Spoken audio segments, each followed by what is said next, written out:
జగిత్యాల జిల్లా కోరుట్ల పట్టణంలోని 32వ వార్డులో ప్రధానమంత్రి నరేంద్ర మోడీ సుపరిపాలనకి ఆకర్షితులై శక్తి కేంద్రం ఇన్ఛార్జ్ ఇట్యాల నవీన్ ఆధ్వర్యంలో బీజేపీ రాష్ట్ర కార్యవర్గ సభ్యులు సురభి నవీన్ కుమార్ సమక్షంలో భారీ సంఖ్యలో 100 మంది బీఆర్ఎస్ పార్టీ నుండి బీజేపీ పార్టీలోకి చేరడం జరిగింది.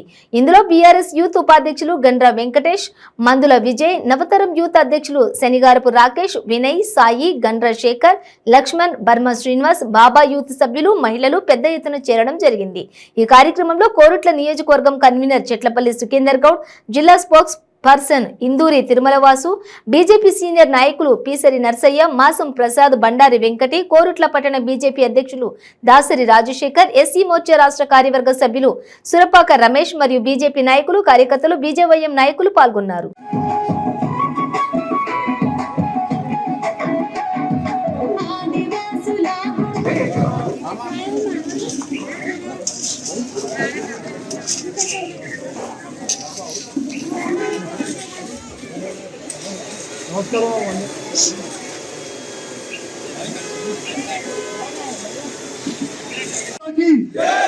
భారత్ మాతాకి అమ్మా మీరు ఒక్కసారి గట్టిగానే ఉంది.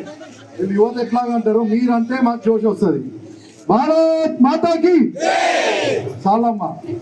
మీ సపోర్ట్ ఉంటే మమ్మల్ని అనుకునే వాళ్ళు ఎవరు లేరమ్మా, అది ఖచ్చితంగా చెప్తున్నా. కోరుట్ల నియోజకవర్గంలో యువత మొత్తం ఇవాళ భారతీయ జనతా పార్టీ ఎంబడుంది, అవునా కదా? ఇవాళ మంచి చేరికలు జరిగినాయి. యువత ఇక్కడ ఉన్న మన Gandra Venkateshwar TRS youth vice president, నవతరం యూత్ అధ్యక్షుడు, అట్లనే వాళ్ళ సంఘం సంబంధించిన అధ్యక్షుడు ఈరోజు భారతీయ జనతా పార్టీ ఎంబడి వచ్చింది.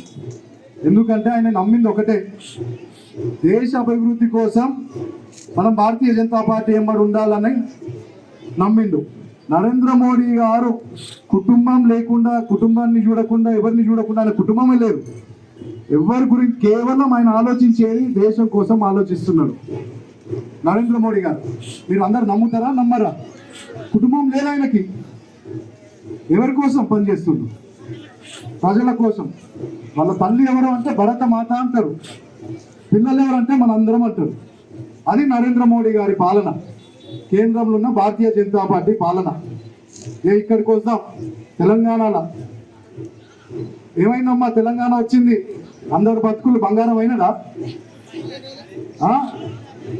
ఏమమ్మా మీరు చెప్పుండ్రి. యువతనైతే ఖచ్చితంగా ఉద్యోగం లేవు, నిరుద్యోగ వృత్తి లేదు, ఏం లేదు. మాకు తెలంగాణ ప్రభుత్వం వద్దు, టీఆర్ఎస్ ప్రభుత్వం వద్దు, కేసీఆర్ కుటుంబ పాలన వద్దు అని మా సైడ్ వస్తున్నారు. కానీ మీరు అందరు కొంచెం డైలమాలు ఉన్నారు, కొంచెం ఏమో డౌట్, ఏమని పెన్షన్ ఇస్తున్నాడు అని. అవునా కాదా? పెన్షన్ ఇస్తున్నారని. అరే మాకు పెన్షన్ మళ్ళీ కట్ అవుతుందని భయంలో ఉన్నారు. భయపడకండి అమ్మా, ఏ ప్రభుత్వం వచ్చినా మీ పెన్షన్లకు ఎటు దోకా ఉండదు.